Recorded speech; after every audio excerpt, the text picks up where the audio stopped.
Cuando guste, doctor. Gracias, maestro. Muy buena tarde a todas las personas que están en esta aula virtual convocada por la Escuela Judicial Electoral del Poder Judicial de la Federación. Yo espero que el tiempo que ha transcurrido desde que nos despedimos ayer a este momento, pues hayan tenido una jornada muy exitosa, con mucho ánimo, mucha salud. Vamos a dar nuestra segunda sesión sobre el tema de la consulta indígena. Para ello, están ustedes viendo esta presentación que nos ha servido de guía, de guión para la plática. ¿Se acuerdan que ayer precisamente empezamos viendo unas fotografías de una asamblea comunitaria? Y entonces hablamos de esto, de la asamblea comunitaria como la máxima autoridad en materia de usos y costumbres en una comunidad originaria. Y puede denominarse de muchas maneras.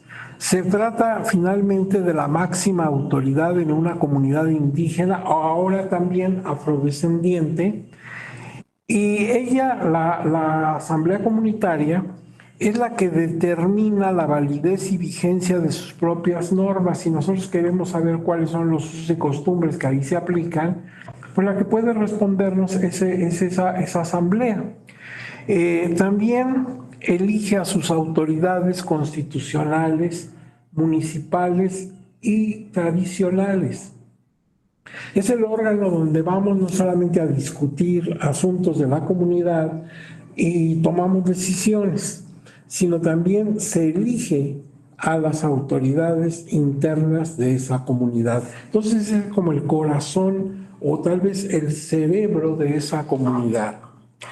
La ley del Instituto Nacional de los Pueblos Indígenas, en sus artículos 7, 8 y 29, ¿cómo la definen? La definen como la máxima autoridad en la toma de decisiones. Se constituye como un órgano colegiado, un órgano formado por varias personas que garantizan su participación y pleno respeto a su autonomía y personalidad jurídica comunal. Recuerden que es la propia Constitución en su artículo 2 la que establece el régimen jurídico específico que tienen estos colectivos. Y recuerden también que les da una gama de derechos muy amplio y establece pues su autonomía sin que esto rompa la unidad nacional ni el pacto federal.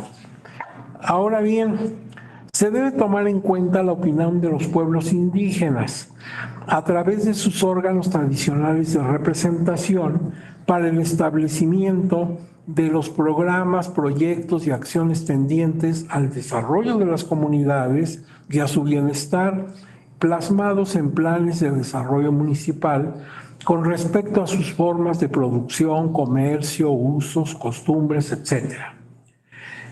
Es decir, a nosotros no nos interesa en este momento, nuestro tema, no es la asamblea comunitaria, sino la consulta popular. Lo que sucede es que para llevarla a efecto tengo que dirigirme a la asamblea comunitaria, entonces por eso es que previamente queremos definir qué es y cómo se integra la asamblea, porque ahí es donde debemos realizar esa conducta para todas aquellas actividades, planes, programas que estén establecidos con el fin de desarrollar la zona, la región. Esto, como todo en la vida, va a traer bueno y malo, obviamente, ¿sí? Va a traer cosas muy positivas tal vez y cosas muy negativas.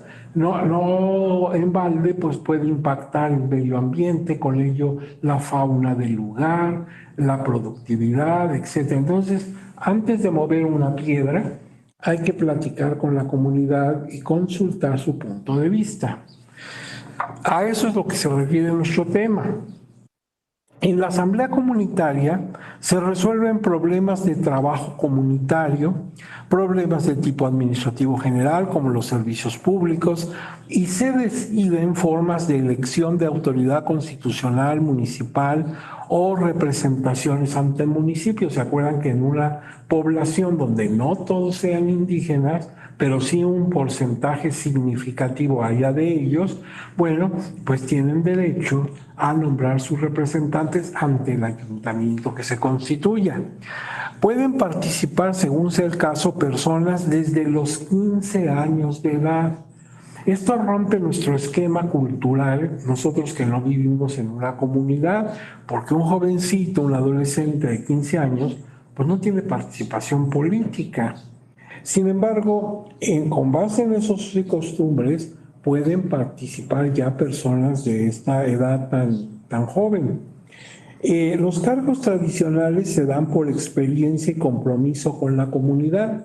¿Te acuerdas que te expliqué que entre las costumbres puede haber la necesidad de la faena o tequio, a través de la cual las personas que ahí viven tienen que apoyar las obras colectivas, cada uno de acuerdo a su circunstancia personal? Por ejemplo, si yo viviera en una comunidad así, no me obligarían a ayudar en la construcción de un dique, porque ni mi edad ni mis circunstancias físicas me lo permiten. Pero me pondrían a enseñar, por ejemplo, a los niños, ¿sí? A los jóvenes, o sea, cada quien según su capacidad, su edad, esas cosas, pero todos tienen que prestar servicio comunitario. Ese es uno de esos usos y costumbres en los pueblos indígenas. ¿Y cómo se desarrolla la asamblea? Y me interesa cómo se desarrolla, porque si yo tengo un plan de desarrollo económico para la comunidad, me voy a tener que dirigir a la asamblea para que ahí se conozca, se discute y en su caso se apruebe el proyecto mío. Bueno, la asamblea se desarrolla ordinariamente, trátese de asunto que se trate, de la siguiente manera. Hay una convocatoria que se publicita en la población. Para tal día vamos a hacer la reunión. Entonces, pues la comunidad es pequeña, todos se enteran, se colocan avisos oportunamente y el sitio de reunión es el que tradicionalmente tienen, o sea, salvo situaciones excepcionales, cambiarían de sede. Entonces, si dicen que es en la escuela primaria, en un salón o en un patio, si dicen que es en una cancha de básquet que hay ahí, en fin, ¿sí? Reúnen, citan en un día y hora determinado, una convocatoria. Y en esa convocatoria deben decir qué tema van a tratar. Luego viene la preparación del lugar. Hay que poner las sillas o ver que todo pueda estar hasta donde se puede, con comodidad para escuchar los argumentos, para decidir, etcétera. Vamos también a identificar, ya cuando se desarrolla, ya estamos en el momento del desarrollo de la asamblea, hay un comité de recepción. Nos identificamos porque pues somos todos vecinos, nos conocemos, el pueblo es pequeño, pero de cualquier manera nos piden una identificación. Esto en los casos en que haya duda. Porque si yo soy muy conocido, todo el mundo sabe que soy el hijo de fulano y el nieto de perengana, pues no me van a pedir nada. Solamente en aquellos casos que exista alguna duda al respecto. Luego viene la moderación, vamos a nombrar moderadores para que ya vayan dando la palabra y llevando a cabo la asamblea. Y se viene la discusión, alguien abre la temática y claro, no falta quien levanta la mano, quien pide exponer un argumento, la gente está de acuerdo, no está de acuerdo, hay otro orador en contra, etc. La discusión se puede inclusive hacer muy prolongada. Si es posible, se puede llegar a una conciliación. Ya ven que en el derecho es cada vez más utilizada la conciliación. Incluso es una especialidad jurídica. En lugar que nos vayamos a un buen pleito a los tribunales, pues igual que si yo tengo espíritu conciliador, podemos reunirnos y ya no llegamos a los tribunales, o sea, nos arreglamos, claro, dentro de lo que la ley permite. Entonces aquí también, si vemos que la situación es ríspida, etcétera, pues podemos ver algún mecanismo de conciliación. Y luego, bueno, cuando ya estamos tranquilos y hay que tomar decisión, pues a votar. Y ahí generalmente esa mano levantada. Entonces hay alguien que contabiliza quién es a favor, quién es en contra, y de ahí se determina la decisión. De todo esto se levanta un acta para que quede constancia, memoria de lo que ahí se habló y a qué conclusiones se llegó y qué decisión se tomó. Finalmente, alguien declara ya la clausura de la asamblea, ¿verdad? Que ha terminado su trabajo por esta ocasión, y todos se despiden así como buenos vecinos. Como ves, es muy sencillo el desarrollo de la asamblea, pero hay que cumplir con cada una de estas etapas. Ahora bien, es el derecho de participación de los pueblos indígenas en situaciones que implican una afectación a ellos y a sus derechos. ¿Eso qué es? Es nuestro tema, la consulta indígena según la Comisión Nacional de Derechos Humanos. Vamos a ver la Comisión Nacional de Derechos Humanos cómo conceptúa la consulta indígena. Dice, pues mira, es el derecho de participación de los pueblos indígenas en situaciones que impliquen afectación a ellos y a sus derechos. Cuando digo afectación, no lo tomes nada más en el sentido de que algo malo les pueda ocurrir. También si mejora su situación los afecta porque cambian. No es que les haga daño, lo que pasa es que impacta sobre sus derechos, en este caso para bien. Ahora bien, esto porque es un método de reconocimiento, dice la Comisión, de los pueblos como autónomos y con libre determinación, para darle la posibilidad de definir sus prioridades para desarrollarse, pues ellos son los interesados, los que se van a beneficiar o perjudicar en su caso, pues ellos dirán si les interesa, si para ellos es prioritario o si prefieren mejor irse por otros caminos. Eso, ¿quién debe hablar? Pues la persona que precisamente está en la comunidad.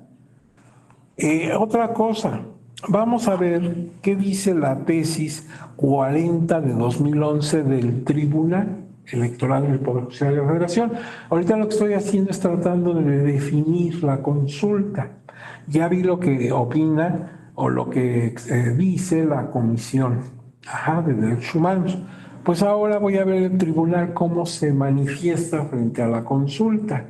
Dice en la parte que me interesa, la frase Asamblea General Comunitaria se refiere a la expresión de la voluntad mayoritaria, la cual puede obtenerse en una asamblea o con la suma de las efectuadas en cada una de las localidades, pues en ambos casos implica la toma de decisiones en conjunto, de tal manera que la voluntad de integrar el órgano encargado de designar a la autoridad municipal pueda emitir válidamente por Asamblea General Comunitaria del municipio con la participación de sus integrantes o con base en las consultas realizadas en cada una de las localidades que componen el municipio. Esto porque a veces se trata de una comunidad realmente muy pequeñita y tienen una sola asamblea comunitaria. Pero hay otros lugares que son un poco más grandes, que tienen varias localidades, rancherías, etcétera. Y las distancias en esos lugares son grandes. Y la geografía también, porque no hay medios de acceso tan fáciles como en la ciudad. Entonces, pues lo que se hace es que se forman varias asambleas, 2, 3 o 4, y cada una en su pequeño espacio toman la determinación de aprobar o no un proyecto y luego se ve en el contexto ya de reunir lo que resultó en cada asamblea, pues se toma entonces la decisión general. Pero esto ocurre cuando, pues sí, si yo me voy a otro lugar, a un rancho, por ejemplo, me voy a encontrar que pues está lejos y no todo el mundo podría acudir, por ejemplo, personas ya grandes o mujeres embarazadas o cosas así, pues ya no pueden, ¿verdad? Si tienen alguna discapacidad. Entonces lo mejor es que dividamos la asamblea en varios cuerpos para que en todos los lugares la gente tenga oportunidad de enterarse y de votar. Veamos la jurisprudencia en general del tribunal sobre nuestro tema. Mira, dice aquí la 37 de 2015, consulta previa, esto no se nos olvide, la consulta debe ser previa, no cuando ya el proyecto está marchando. Antes de que levantemos una piedra, antes que hagamos una pequeña excavación, primero consultar, porque después ya no tendría mucho sentido la consulta. Entonces dice, consulta previa a comunidades indígenas debe realizarse por autoridades administrativo-electorales de cualquier orden de gobierno cuando emitan actos susceptibles de afectar sus derechos. Lo que vas a hacer, una presa, una cementera o lo que se te ocurra, bueno, primero platicas con la comunidad porque vamos a ver si están de acuerdo, si no piensan que les puede ser perjudicial. En el texto, en la parte que me interesa de esta jurisprudencia, dice, la federación, las entidades federativas y los municipios, para promover la igualdad de oportunidades de los indígenas y eliminar cualquier práctica discriminatoria, determinarán las políticas necesarias para garantizar la vigencia de los derechos indígenas y el desarrollo integral de sus pueblos y comunidades, las cuales deberán ser diseñadas y operadas conjuntamente con ellas.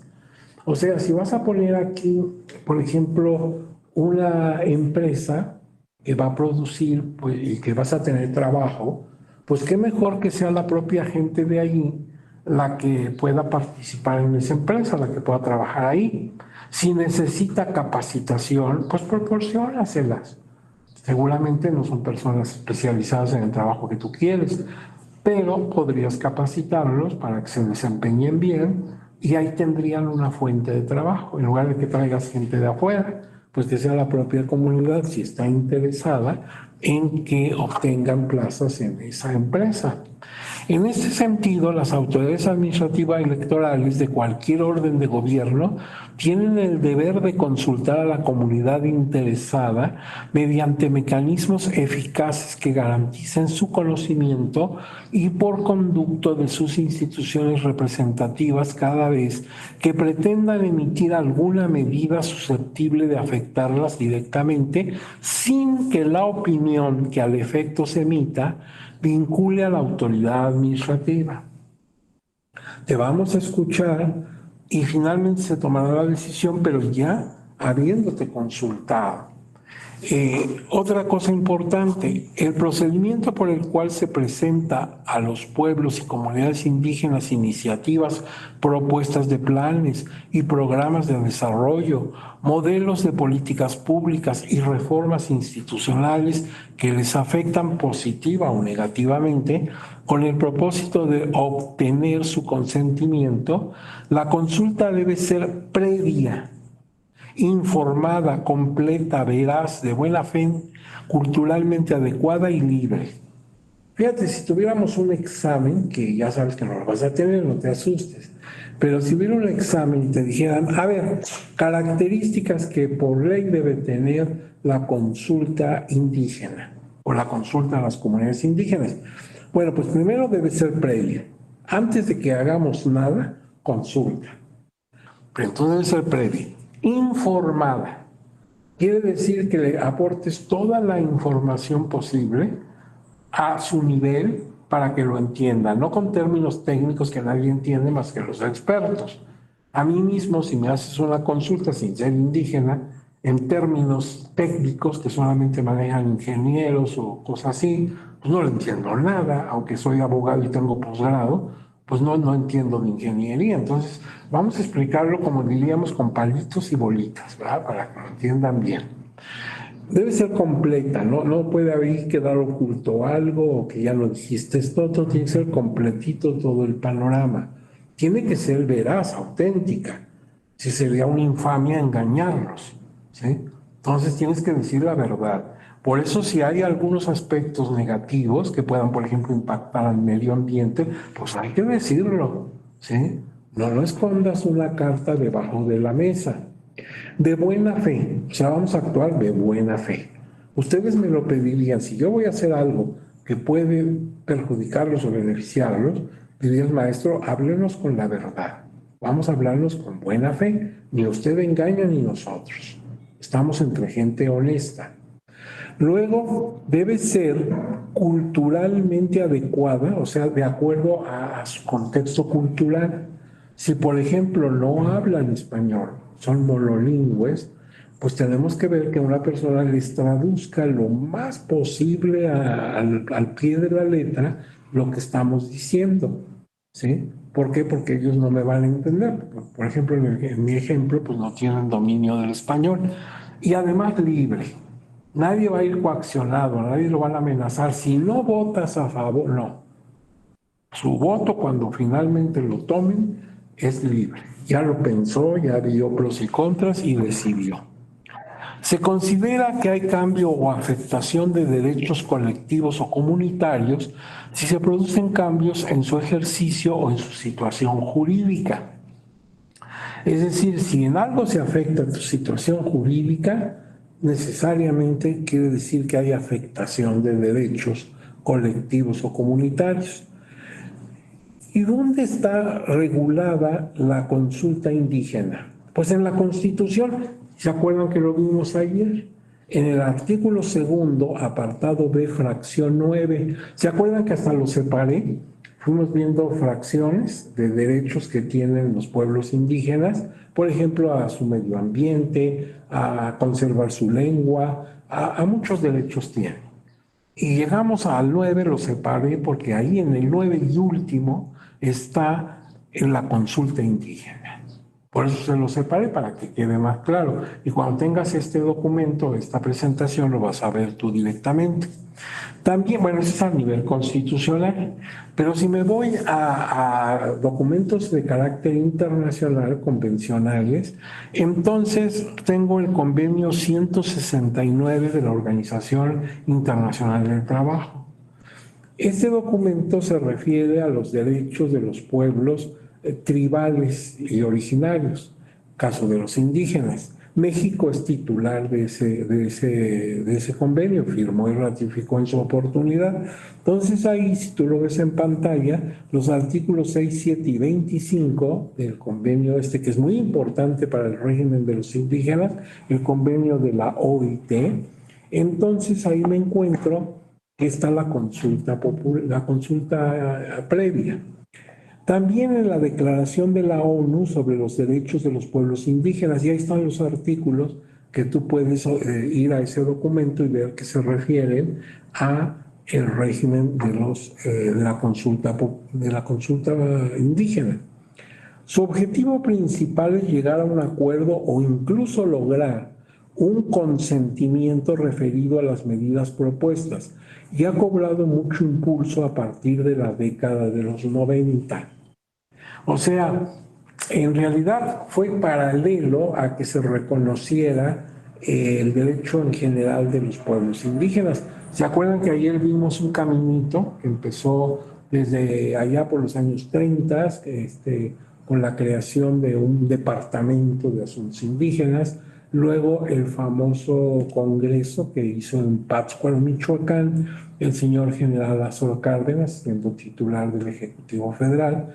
Y así, pero empezamos a ver que realmente el impulso de reconocimiento constitucional de los derechos de los pueblos, pues es a partir de los 90.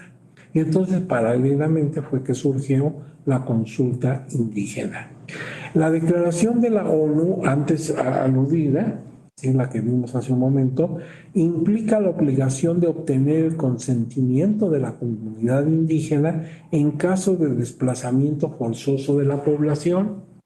Fíjate, yo conocí un caso en el estado de Oaxaca de que se iba a construir una presa, ¿sí? Una presa que, claro, tenía sentido y daría beneficio a la colectividad, es decir, para sus siembras y todo eso. Nada más que en la forma que estaba planeada la construcción, esto fue por los 60, pues el pueblo se iba a hundir. O sea, el pueblo original, el que se fundó desde la época colonial con su iglesita y su kiosco y todo eso, pues que iban a quedar dentro de la presa. Sin embargo, aun cuando no existía esto de consulta indígena y todo, y que ni siquiera este pueblo es realmente indígena, Previamente eran los tiempos del presidente López Mateos. Entonces, previamente se habló con las personas del pueblo y se les dijo, mire, arriba, aquí a unos kilómetros, a unos metros del pueblo original, estamos construyendo casas, habitación, un hospital y todo lo que necesitan para que se trasladen ustedes allá. Y se va a abrir las compuertas, se va a inundar el pueblo, ¿sí? Pero ustedes van a recibir beneficio. Y claro, les vamos a dar un lugar donde vivir. Entonces todo salió muy bien, la gente aceptó, les pareció interesante. Y ahora cuando baja un poco el nivel del agua, pues alcanzas a ver la torrecita del templo, de lo que fue el templo. Ahora tienen otros templos en su construcción nueva. Entonces, esa población que se llama Jalapa del Marqués, está en el istmo de Tehuantepec, muy cerca de Tehuantepec, pues se benefició con la presa, le han sacado provecho, pero sus casas se las hicieron, les construyeron su templo y todo normal. O sea, entonces se trata de una población vieja y nueva. Vieja porque se construyó en tiempos de la colonia, pero se llama Jalapa del Marqués. Jalapa, así como la capital de Veracruz. Se llama del Marqués porque fue don Hernán Cortés, que era marqués del Valle de Oaxaca, quien fundó el pueblo. Y por otro lado, pues por eso es vieja, pero por el otro lado es nueva, porque cuando vas ahí, pues las calles, la plaza principal, todo eso son construcciones nuevas, relativamente. Y solamente pues queda la nostalgia de que de tiempo en tiempo sale la torrecita del templo en medio de las aguas. Bueno, entonces, en este caso, pues hemos tenido un desplazamiento de la población, o si hay almacenamiento de materiales peligrosos. Imagínate que son materiales explosivos o contaminantes, ¿sí? Mercurio y ese tipo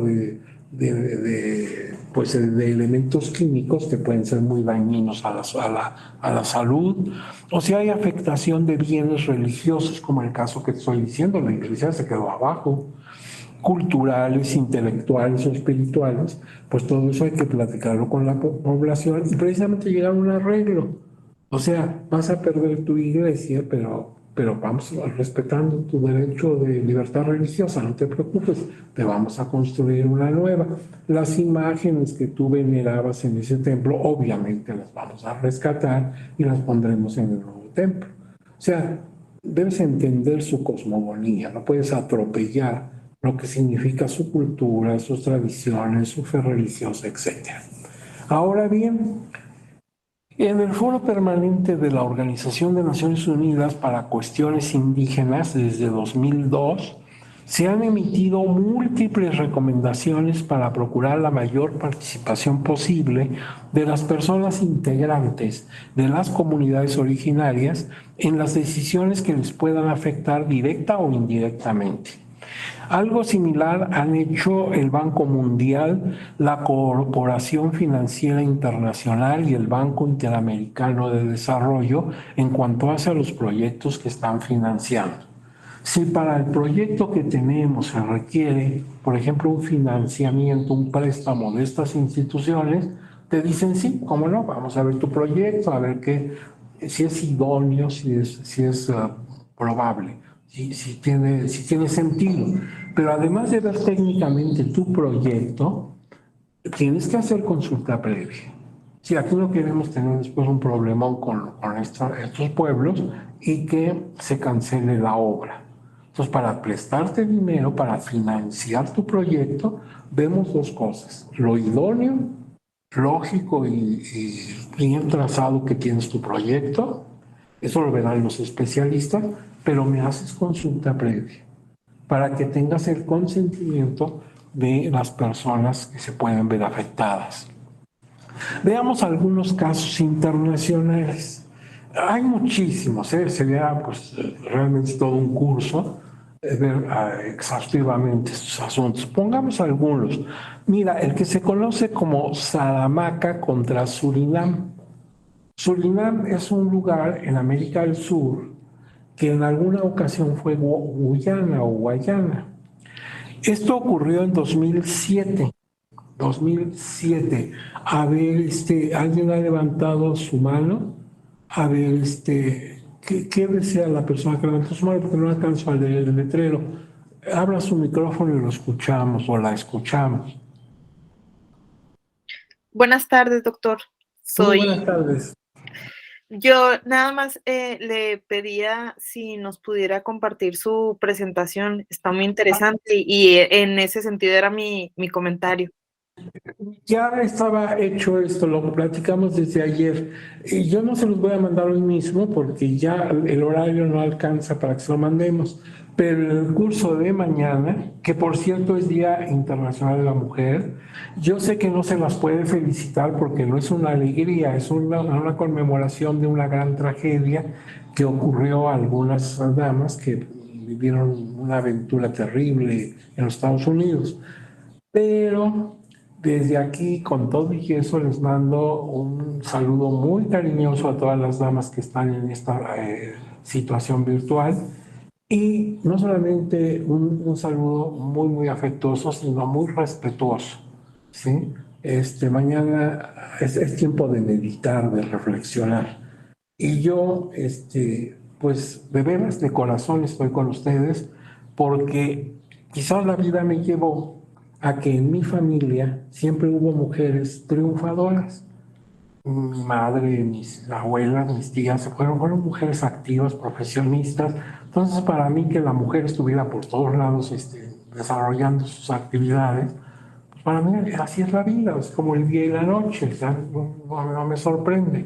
Por eso simpatizo mucho con ese empoderamiento de ustedes. Ojalá esto ya fuera histórico, ya lo fuéramos a ver al museo, así como cuando, ¿te acuerdas cuando la mujer no participaba ni tenía derecho? Entonces, le voy a mandar precisamente a usted y a todas las demás personas a sus dispositivos a través de la intervención de la Escuela Judicial esta presentación. ¿De acuerdo? Que esté bien. Bueno, pues entonces Gracias. estábamos hablando de qué. Hablamos de Salamanca y contra Surinam. ¿Qué pasó ahí? Pues fíjate, el Estado concesionó la explotación minera y forestal de un territorio de pueblo indígena. Ese pueblo, el Salamanca. Y resulta que sin consulta previa. Entonces, sin un estudio siquiera del impacto y participación de la población. Entonces la Corte Interamericana de Derechos Humanos declaró responsable al Estado de Surinam, que se vio obligado a pagar indemnizaciones por daños materiales e inmateriales. O sea, salió mal el asunto, ¿verdad? Primero porque no hizo la consulta, segundo porque sí hubo afectaciones tanto al medio ambiente como a otros aspectos de integración de este pueblo. Ese es un caso y ustedes lo pueden ver en línea. Aquí nada más lo tenemos resumido, ¿verdad? Para que tú puedas localizarlo. Hay otro en nuestra querida República del Ecuador. A la mitad del mundo está la República del Ecuador. Es el Sarayaku contra Ecuador. Esto fue de 2012. Allí una empresa petrolera explotó 400 pozos y causó daños ambientales muy graves. No se hizo consulta previa. La empresa trató de manipular, incluso de amenazar, difamar y agredir a los pobladores, o sea, intimidándolos para que no se quejaran. Imagínate el petróleo contaminando ahí sus ríos y sus siembras, y bueno, un desastre, un desastre.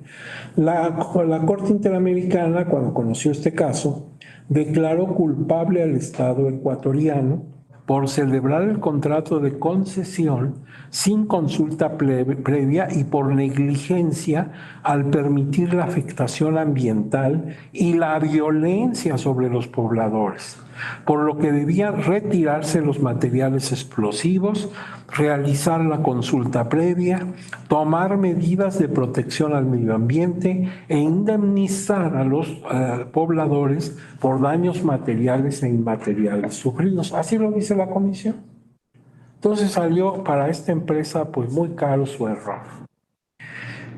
Y hay otro caso, por ejemplo, la asociación Laca Jomaja, es que significa nuestra tierra, contra Argentina. También a nuestros amigos de Argentina tuvieron problemas y esto fue muy reciente, 2020, no tiene mucho. Era el primer asunto en que este país fue condenado por la Corte Interamericana de Derechos Humanos. Nunca les había tocado que los declararan culpable al Estado argentino de algo. Es un asunto de población originaria que afectó a 132 comunidades al realizar obras públicas en su territorio sin consulta previa, por lo que debe tomarse las medidas necesarias para asegurar la propiedad comunal e inembargable de estos terrenos. Debieron haber visto primero cuál era el régimen de propiedad que tenían ellos, hacer su consulta previa y de ninguna manera afectarlos, pero en lo más mínimo respecto a su propiedad comunal. Y ahora, bueno, a todo el mundo le interesa, bueno, y aquí en México, ¿verdad? Queremos nombres. Bueno, muy bien. Pues mira, hay un asunto de 2012 que va en sentencia de amparo ante la Suprema Corte de Justicia de la Nación, en donde se confirmó el amparo al pueblo yaqui, nuestros queridos amigos del pueblo yaqui, un pueblo muy, pues, muy talentoso y muy entusiasta, los yaquis de Sonora. Se trata de una obra que se llamó Proyecto Independencia, que pretendía desviar 60 millones de metros cúbicos desde la presa El Novillo, en el río Yaqui, allá en Sonora, hasta la ciudad de Hermosillo, la capital. Porque ya ves que en estas ciudades de nuestro norte hay problema de agua, ¿verdad? Hay sequía y pues necesitan agua. Entonces se pensó desviar aguas del río Yaqui para que surtieran a Hermosillo y ordenó realizar la consulta indígena para determinar la consulta indígena para determinar si la construcción iniciada debía o no suspenderse de acuerdo al impacto ambiental causado. O sea, lo de siempre, hicieron sin consulta. Cuando vino una serie de problemas al medio ambiente, pues les dijo, hagan la consulta para ver si sigue adelante el proyecto o suspenden. Pero fíjate, suspender una obra pues implica un dinero tirado a la basura, ya se había invertido un buen dinero. Por otro lado, debe establecerse que la consulta debe ser previa. Acuérdate que debe ser previa antes de que muevas una piedra o que caves 1 milímetro de tierra, primero la consulta para que informado y de buena fe pueda llegarse a un acuerdo. Seguramente si hubiera habido una buena conciliación, el pueblo ya aquí hubiera encontrado, hasta sugerido algunas opciones de solución. Sí, porque todos entienden que Hermosillo necesita agua. Pero claro, esto no debe afectar el medio ambiente de los pueblos indígenas. Otro caso fue la sentencia de amparo en revisión 498-2021, que señala que la Semarnat autorizó el proyecto denominado Planta de Amoníaco en Topolobampo, Sinaloa, sin realizar consulta indígena. Volvemos a lo mismo, el problemón de no hacerlo previamente. No se te olvide, porque mañana tú vas a estar al frente de un jurídico, cosas así, y cuando haya un proyecto de tu empresa que vaya hacia una comunidad indígena, primero consulte, para que no nos metamos en problemas. Entonces aquí no hubo consulta indígena y se afectó a las comunidades originarias ribereñas de esta bahía, de la bahía de Topolobampo. Por tal motivo se concedió el amparo a la comunidad Mayo Yoreme y se ordenó la realización de la consulta respecto a la viabilidad del proyecto. Bien, actualmente tenemos el problemón del reordenamiento territorial del Tren Maya, que es un programa prioritario, un programa estrella del gobierno actual.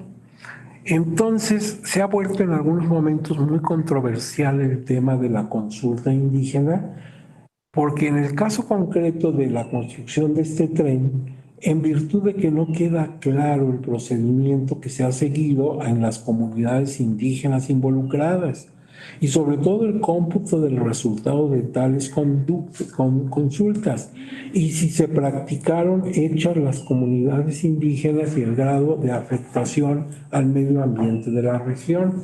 O sea, sí se ha hecho consulta, sí se ha hecho consulta, pero son muchas comunidades las que se ven afectadas, son varios estados, desde la península de Yucatán hasta el estado de Chiapas. Entonces se pasa por muchas comunidades indígenas. Y no está claro, no se ha rendido una cuenta cabal de si en todas esas comunidades se ha realizado la consulta y en qué sentido fue la votación. Entonces, a la fecha, pues la gente sigue pensando que se está afectando mucho el medio ambiente, otras personas piensan que no, y entonces el asunto pues está quedando pues un tanto al viento.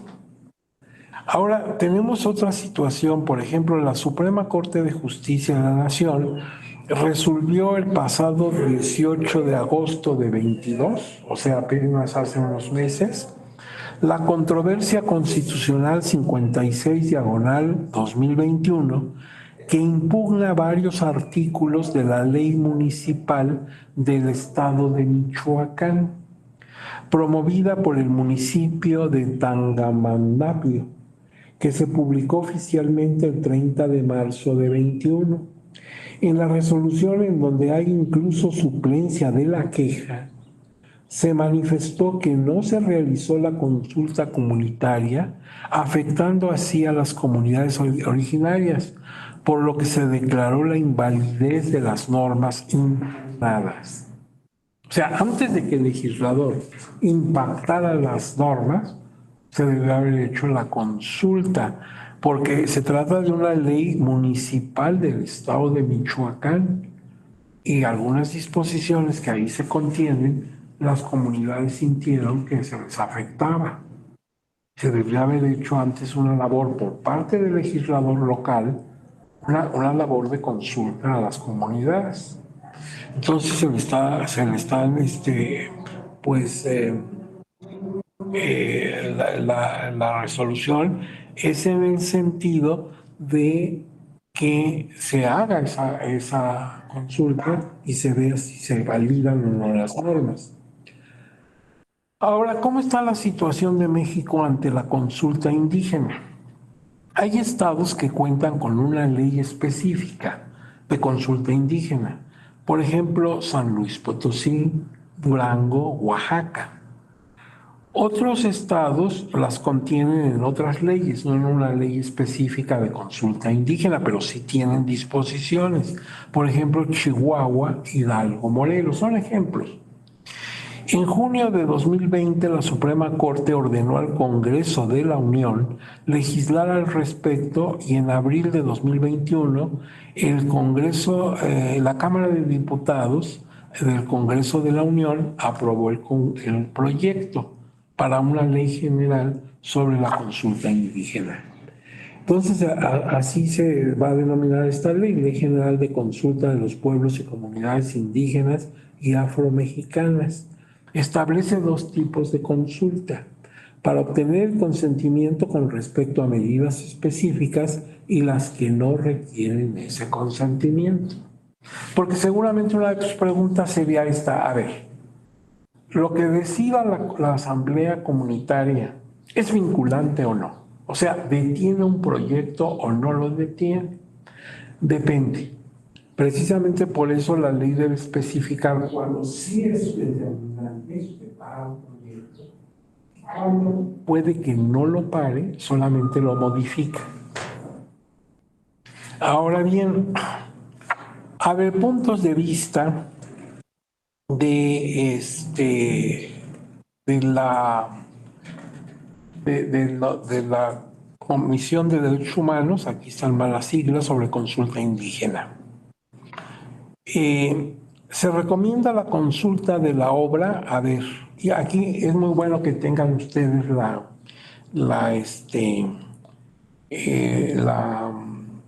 presentación esta, porque aquí estamos recomendando una obra que puedes consultar en virtualidad, electrónicamente. Se trata de una obra que se llama El derecho a la consulta previa, libre e informada, una mirada crítica desde los pueblos indígenas. ¿Sí? Es el Instituto de Investigaciones de Derechos Humanos. Entonces, es un libro que abarca varios pueblos en el continente americano. Por ejemplo, Mesoamérica, o sea, está México y países de Centroamérica. Está la región andina y el cono sur en América.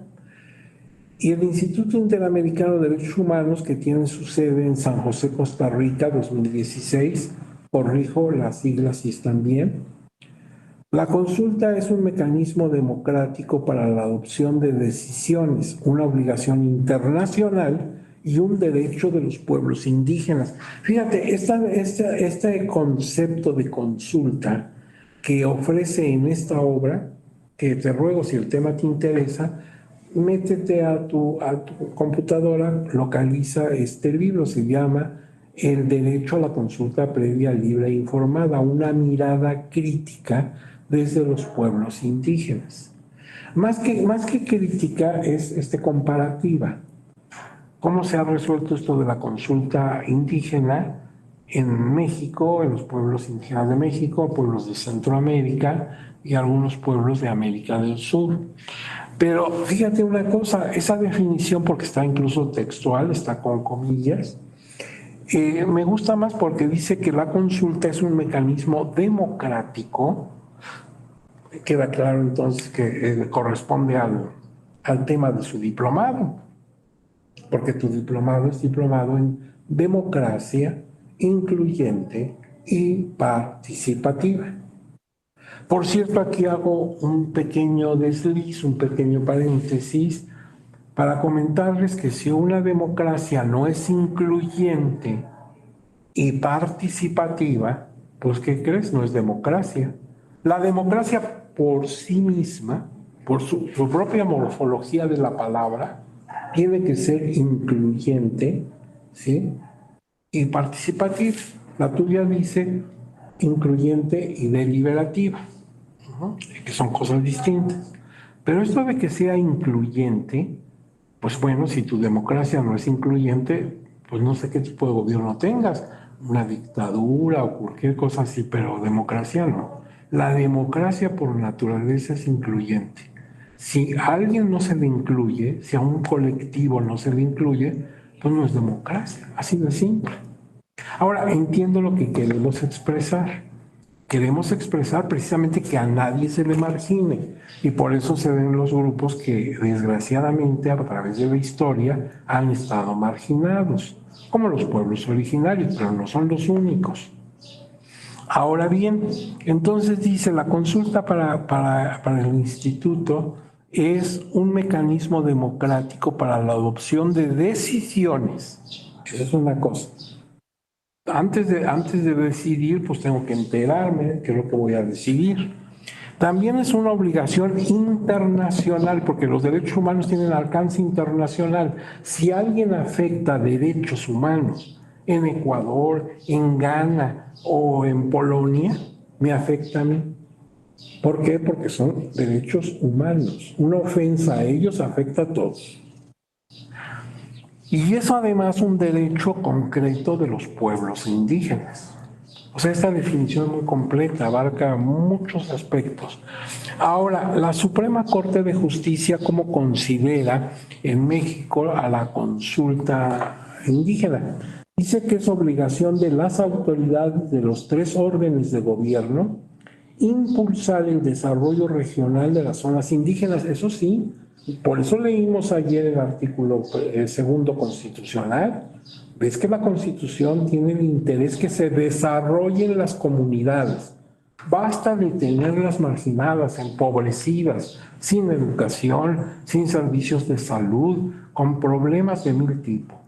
Eso se acabó, esa gente es mexicana igual que tú y que yo y tienen derecho a la salud, a la educación, a tener un estándar de vida adecuado. Y no son sueños, no son fantasías, no son utopías, es un derecho. Así como tú tienes derecho a tener tu casa con todos tus elementos y tener un sistema de salud que te ampare, pues igual lo tienen las personas que viven en pueblos y comunidades indígenas. Ya no debemos tener mexicanos de primera, de segunda y de tercera. Entonces, lo que está diciendo la Corte está basándose en el artículo segundo constitucional, que es lo que quiere la Constitución. Y dice aquí que el derecho de las comunidades de las zonas indígenas deben ser consultadas en la elaboración de planes de desarrollo nacional, estatales y municipales. Ahí tienen la referencia, lo dice en el amparo de revisión 78 de 2011. Ese es el punto de vista, esa es la posición del máximo tribunal del país. En el fideicomiso para el proyecto turístico Barrancas del Cobre, vamos a otro caso, se ordenó crear un consejo consultivo regional con participación de las personas de las comunidades indígenas afectadas, pero este consejo no se estableció, o sea, se formó pues un proyecto de turismo. Tú sabes que Barrancas del Cobre, por ahí pasa el famoso Chepe, ¿verdad? Que es pues es un paseo muy hermoso y vienen hasta el extranjero para admirarlo. Entonces se dijo, bueno, vamos a crear un consejo consultivo para que las comunidades indígenas pues puedan participar en ese consejo. Y pues no se estableció finalmente, entonces la Suprema Corte concedió el amparo a las personas afectadas en una población llamada Huetzosachi, en la Sierra Tarahumara, en la Sierra de Chihuahua, y se insistió en la trascendencia de la consulta indígena. Eso se debió haber hecho antes de, bueno, y el tribunal se ha caracterizado por tutelar de la mejor manera posible los derechos político-electorales de los justiciables, especialmente en los casos de grupos vulnerables. Créeme, te lo digo ya no académicamente, sino con la mano en el corazón. Yo he tenido el privilegio de trabajar mucho tiempo en el tribunal, desde su creación y desde antes de su creación, cuando era TRIFE y tenía eh, otra estructura, otra organización. Entonces yo he visto cómo se ha desarrollado el tribunal y créeme que si algo le ha preocupado al Tribunal Electoral del Poder Judicial de la Federación es la tutela y la garantía del ejercicio eficiente de los derechos de las personas.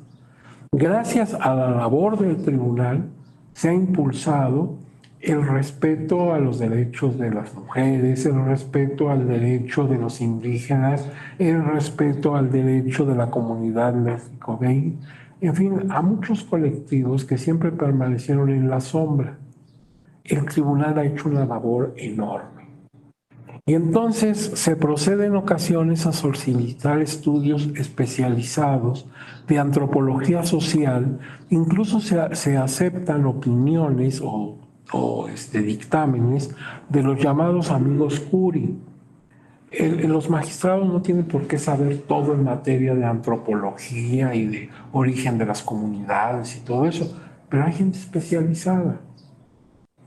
Y entonces interesa a las ponencias en las distintas salas, en ocasiones tener esa panorámica que no aprecias en el gabinete de trabajo de una ponencia, ¿sí? Y a nosotros mismos, como su personal académico, nos han impartido cursos de antropología social, de sociología aplicada a pueblos indígenas, etcétera, para que conozcamos, para que tengamos más abierto el panorama de la realidad de estos pueblos. O sea, el tribunal ha movido todo lo que puede, todas sus palancas, todos sus medios que tiene para ampliar hasta donde es posible. Incluso cuenta con una defensoría que originalmente nada más se dedicaba a los indígenas y que a partir de agosto del año pasado, al reformar su reglamento interno, amplió a prácticamente todos los colectivos hasta entonces marginados. Entonces aquí se les orienta, aquí se les asesora, aquí de alguna manera se les garantiza un buen ejercicio procesal para que puedan impugnar adecuadamente sus derechos vulnerados. Entonces, realmente la labor del tribunal es encomiable y como simple ciudadano de este país, me siento muy orgulloso de la labor interesantísima y prudente y enorme que ha realizado el tribunal en la defensa de estos colectivos. Y luego vienen las conclusiones, pero no te voy a meter esas conclusiones a consideración ahorita, porque esas son mis conclusiones. Cuando tú veas todo el documento completo, te vas a encontrar muchas láminas que no las comentamos aquí en las clases, en las dos clases, porque eran muy generales, como la historia de las comunidades indígenas y todo eso, pero ahí te queda el documento. Y tú sacarás tus propias conclusiones, a lo mejor coincides con muchas de las mías, o a lo mejor en ninguna, pero es que en la conclusión cada quien pues vio distintas cosas, es como cuando vamos a ver una película, aunque vayamos juntos, cuando salimos del cine cada quien tiene una visión diferente de lo que vio. Entonces, estas son mis conclusiones, pero no necesariamente las tuyas. Y con esto termina nuestra explicación. Aquí nada más pues dice que cuando te llegue este documento no lo vais a andar vendiendo por ahí en los pasillos del metro y esas cosas, porque es material de la Escuela Judicial Electoral. Pero piensa que se hizo pensando en ti, es tu material de apoyo. Siempre que va uno a diplomados, a maestrías, pues luego te dan algunos documentos, ¿verdad? Para que estudies, para que profundices. Y ahora pues dejamos esto y en los minutos que nos quedan, no sé si alguno o alguno de ustedes quiera hacer una pregunta o algún comentario sobre la temática que hemos tratado. Vuelvo a insistir, este documento les va a llegar, pero no hoy, sino mañana en el curso del día. Siempre las autoridades nos han apoyado para que este material se les entregue en sus dispositivos. Ya tendrás oportunidad de verlo. Y bueno, pues esto de la consulta, como ves, ha causado hasta problemas que se ventilan en la Corte Interamericana de Derechos Humanos, allá en San José de Costa Rica. Y a veces los estados han resultado responsables por no hacer la consulta y pues tienen que reparar, tienen que indemnizar, etcétera. Esto nos lleva a aconsejar siempre que primero hagamos consulta y ya después llevemos a cabo nuestro proyecto. Así de sencillo, así de simple. Entonces no sé si quieran intervenir, si alguien levanta su mano y lo escuchamos. Ha levantado su mano una persona, no alcanzo desde aquí a leer, pero le ruego encarecidamente que accione su micrófono. Hola, doctor. Bueno, nada más mi comentario es en este sentido. Yo soy de Chihuahua. Aquí tenemos una pluralidad de comunidades. Tenemos a la comunidad Rarámuri y ayer usted comentaba los mormones que ya ahorita ya están identificados como también como parte de comunidades indígenas. Y mi comentario sería en el sentido de que estamos avanzando aquí en Chihuahua, se está viendo la inclusión de esos grupos, pero todavía falta muchísimo camino por recorrer. Vemos algunos miembros de la comunidad, por ejemplo, en el Poder Judicial, en algunos órganos impartidores de justicia, pero falta muchísimo. Por ejemplo, en el tema electoral aún no llegamos a ese avance y pues sería todo en ese sentido. Fíjese usted que cuando dijo yo soy de Chihuahua, me acordé de aquel gobernador de triste memoria, don Luis Terrazas, que decía, oiga, que usted es de Chihuahua, y decía, no, Chihuahua es mía. Entonces yo pensé que usted iba a decir Chihuahua es mía. Es un estado precioso, es el más grande territorialmente hablando de la República, y efectivamente su población originaria es muy abundante. Yo tuve el privilegio de conocer y ser amigo muy cercano de un abogado que hizo conmigo, hicimos juntos el posgrado aquí en la Ciudad de México, en la UNAM, y que luego se caracterizó no tanto por su labor jurídica, que sí la tuvo y muy importante, pero se caracterizó por ser un dramaturgo excepcional. Me refiero al maestro y doctor Víctor Hugo Rascón Banda, que ha hecho, pues no sé, como unas 50 y tantas, casi 60 y tantas obras de todo tipo. Y ya falleció lamentablemente, falleció todavía muy joven. Y fuimos muy buenos amigos. Él era de Uruachi, un pueblecito allá en la zona de la sierra. Pero, pues sí, hay mucho que hacer ahí porque todavía están muy atrasados. Y a mí me ha tocado recorrer con el Chepe, y ya ve que se baja uno en la estación Grill, en medio de la sierra. Ahí puede usted pernoctar, por ejemplo, y seguir luego su camino hacia Sinaloa. Y ahí pues hay artesanías de estas personas, la gente se lleva su tamborcito y esas cosas. Pero a mí me gustaría que esas comunidades ya estuvieran en otro nivel. Sí, qué bueno que conserven sus tradiciones, pero tienen derecho a tener un nivel de vida, pues como lo tiene cualquiera de nosotros. Además es gente linda, es gente pues que ofrece lo que tiene y lo ofrece de corazón. Es un estado muy bello. Para usted debe ser un orgullo ser de allá, de nuestra querida Chihuahua, ¿verdad? Muy bien. Pues le agradezco mucho su comentario. Bueno, pues si ustedes gustan, pues nos podemos despedir. Ya mi compromiso es que esto llegue a sus dispositivos. Ojalá que tenga oportunidad de tener con ustedes alguna otra charla porque pues me gusta mucho participar en esto, así que si tengo otro tema, pues por ahí les caigo, no se escapa, ¿de acuerdo?